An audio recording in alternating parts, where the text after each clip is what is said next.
7월 27일 오늘 만나 성경 봉독 말씀은 예레미야 10장 2절에서 5절, 12절입니다.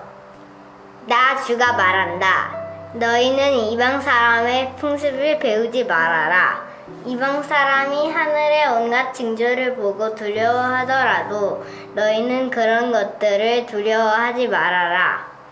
이방 사람이 우상을 숭배하는 풍속은 허황된 것이다. 그들의 우상은 숲속에서 베어온 나무요 조각가가 연장으로 다듬어서 만든 공예품이다. 그들은 은과 금으로 그것을 아름답게 꾸미고 망치로 못을 박아서 고정시켜서 쓰러지지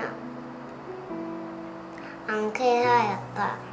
그것들은 논에 세운 허수아비와 같아서 말을 하지 못한다. 걸어 다닐 수도 없으니 늘 누가 메고 다녀야 한다.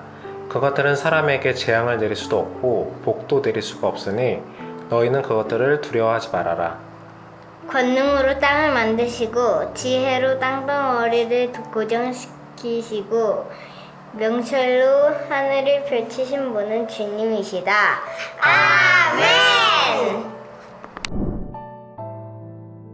오늘 만나로 만나주시는 하나님을 기대합니다. 예레미야는 9장에서 마음의 할례를 행하지 않는 이스라엘을 이방 민족들과 별반 다를 바 없는 사람들로 표현합니다. 하지만 예레미야 10장 1절에서 하나님은 다시금 이스라엘을 부르시고 여호와의 말씀을 알려주십니다.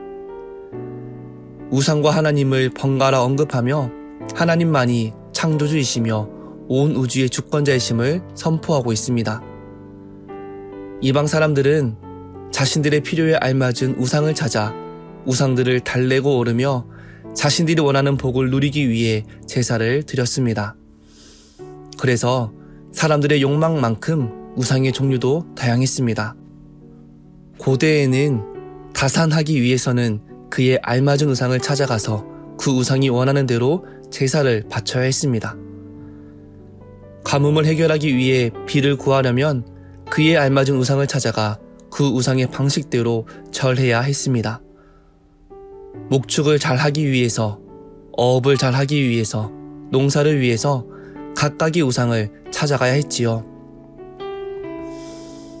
사람들이 강력한 우상을 찾아가는 것처럼 보이지만 그 이면에는 사람들의 강력한 욕망과 안전에 대한 두려움이 있었습니다. 그것이 우상을 만들고 이름을 붙이고 우상이 좋아할 만한 제사를 만들어냈습니다. 우상이 주인이 아니라 사람들의 욕망이 주인이었지요.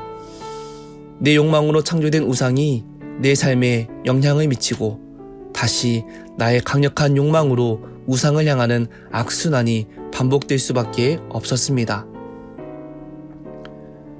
예레미야는 이스라엘 백성들에게 우상은 나무로 만들어졌고 기술공의 두 손으로 다듬어졌다라고 이야기합니다.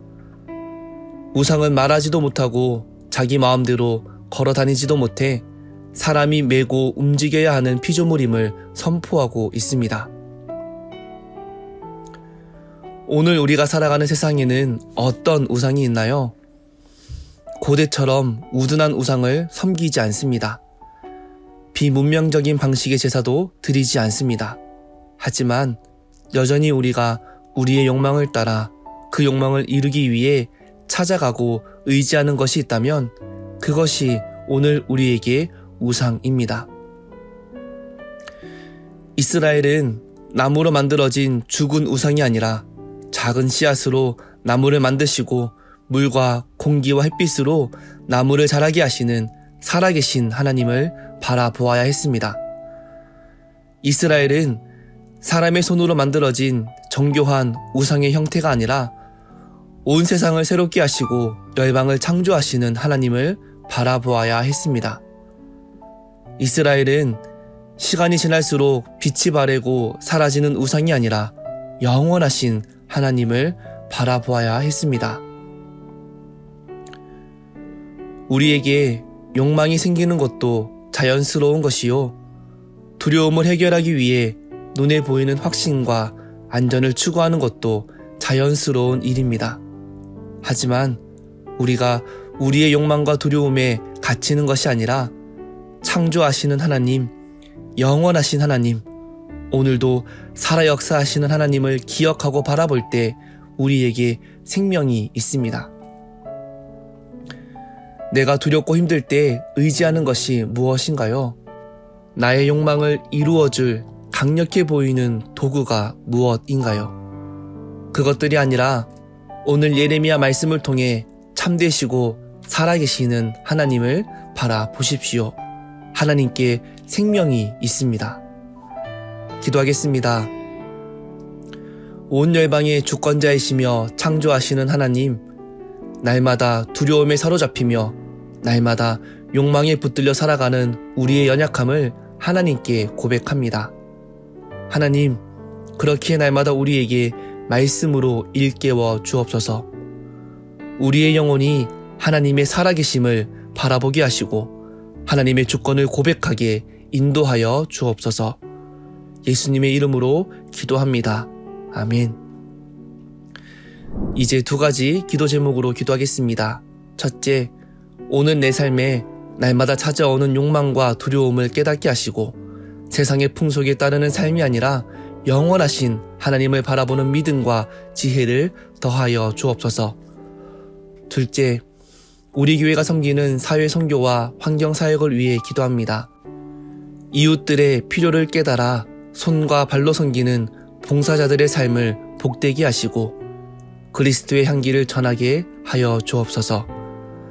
삶의 자리에서 피조 세계를 보호하기 위해 작은 실천을 함께하는 교회되게 인도하여 주옵소서. 이 제목으로 기도하신 후에 개인 기도하시겠습니다.